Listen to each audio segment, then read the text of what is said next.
Hi everybody, here we are on Kendo's 60th birthday. We've been together quite a long time now, because you probably all know I'm 83. So you can do the math on that, can't you?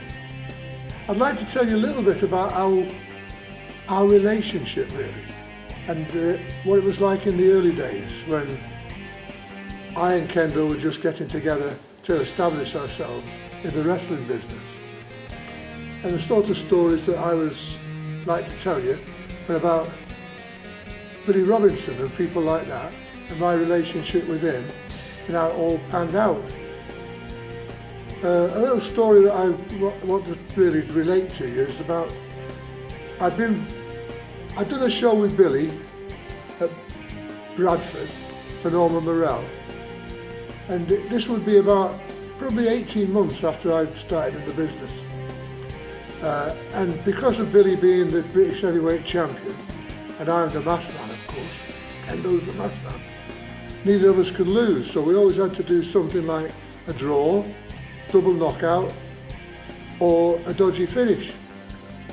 And at that particular time, I'd got a reputation for being very awkward, and a lot of those top workers, like Albert Wall,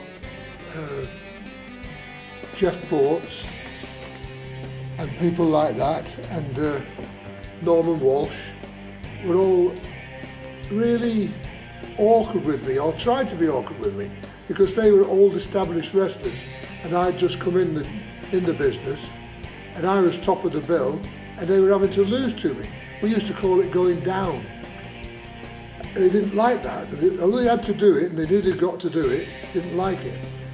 And I knew that a lot of these wrestlers also didn't like Billy because of what Billy was. Billy was this guy they were all scared of. And of course, they couldn't beat him because they couldn't beat him anyway. And he was the British champion. I'm coming home with him this night. I picked him up in Manchester because I was driving a Mark II Jaguar at the time. And he and I decided, well, he asked me to pick him up and I picked him up. We travelled together, and on the way back, I'm talking to him really about the difficulty you've got being top of the bill and having these reputations that were around.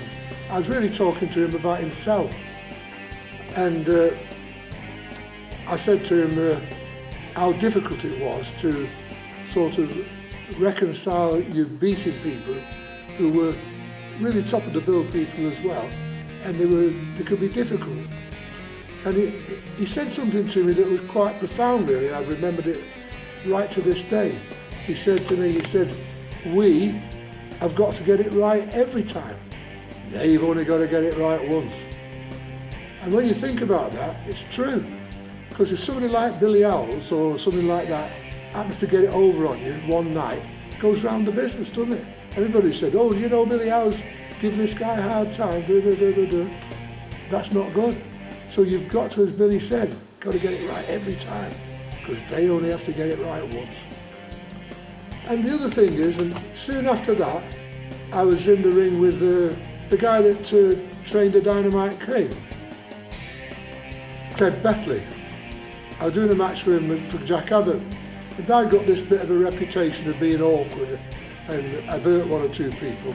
So in the dressing room, he comes along, he says to me, if you try that funny stuff on me tonight, I'll look in.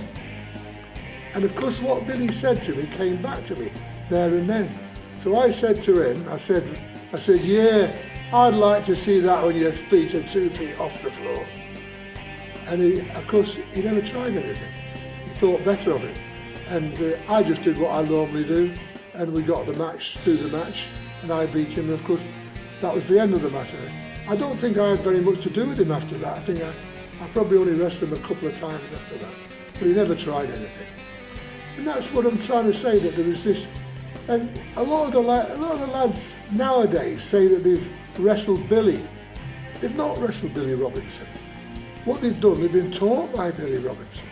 You've got some of the lads that are 10 years younger than me, sort of thing, and they say they've wrestled Billy. They've not.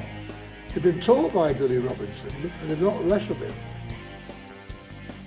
It's not the case. When I wrestled Billy Robinson in Riley's gym, Billy Robinson was in the gym, in Riley's gym, with Billy Riley there watching the pair of us. So I was the same as him in a funny sort of way. I was also one of Riley's pupils. So Billy treated me totally different than he would have treated somebody who he was teaching. So it's not the same. I don't get this idea that they've wrestled Billy Robinson. No, they haven't. They haven't wrestled that 26-year-old that I wrestled in Riley's gym in front of Billy Riley. Totally different altogether. And you know, you get lots of wrestlers who, they know a lot of moves. They can teach you a lot of moves. A lot of lads can teach you a lot of moves. 100 moves probably. And it's not about how many moves you know. It's about how many moves you can pull off. It's like playing cards, really. If you've got 4 aces in your hand, you've got a winning hand.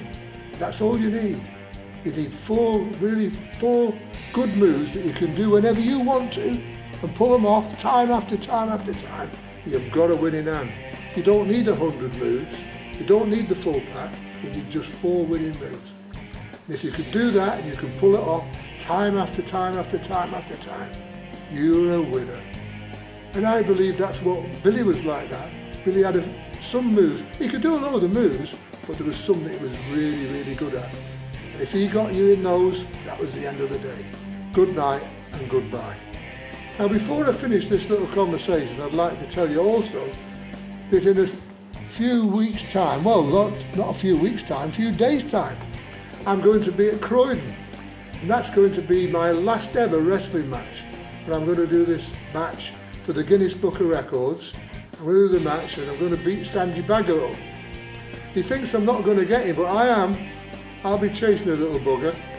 So, as many of you as you can get there to come and see it, I'd like to see you all there. And after the show, I'll be pleased to talk to you all about it and about anything you'd like to ask me. So I'm looking forward to see you all there. So all I can say, well, happy birthday to Kendo and see you all soon.